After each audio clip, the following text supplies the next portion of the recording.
We finally have Thor Love and Thunder news. First looks. I mean, this movie has been wrapped up with a bow and kept very, very secretive, which is the complete opposite of Spider-Man No Way Home. And let's be real, they're giving us all kinds of tidbits when it comes to Doctor Strange 2, but we don't know a lot about Thor Love and Thunder. We do know who the main villain's going to be. We know it's Gorr the God Butcher. We know we're going to have Thor. We're going to have Mighty Thor, Jane Foster. Korg's going to be there. Valkyrie, King Valkyrie's going to be there, and more.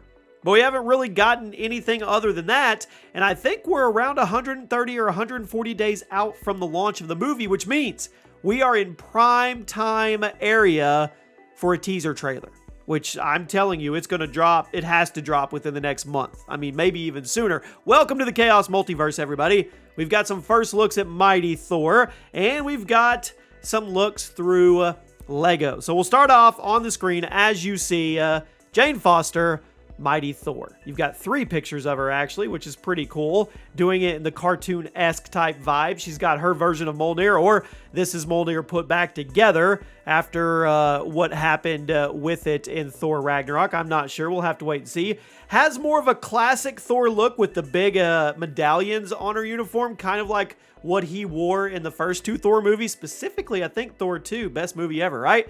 Anyway, she looks great. Now, the question is she going to continue to be Mighty Thor? Or is this going to be a one-off? I'm really curious how they're going to actually do this and how you share the thunder, if you will, with the main Thor. It's going to be interesting to see the dynamic here. Then we have Legos. Toy leaks. That's how we get our information. It truly, truly is. And we got the Thor Love and Thunder box set, if you will, from Legos, and it gave us a lot. We see Gorr the God Butcher. He's got the Necro Sword, I'm assuming that's what it is. You've got Korg, of course, who's going to be in this movie. There's even rumors that Deadpool could make a cameo somehow in here. I don't know. We'll see what happens with Doctor Strange and how they shake everything up there.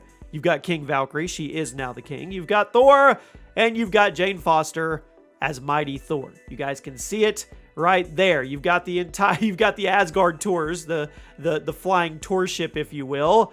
And it's going to be really, really interesting. This is the Goat Boat, which I think is the best name ever, to be honest with you. So my question to you guys is simple.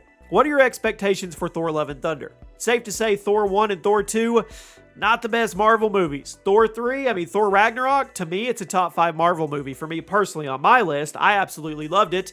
And the fact that Waititi is doing this one, it's going to be in the same vein. It's going to be funny. It's going to be serious. It's going to have humor. It's going to be dynamic. I truly, truly feel that. Probably a step above Ragnarok, which is exactly what I want. Bright, vibrant colors.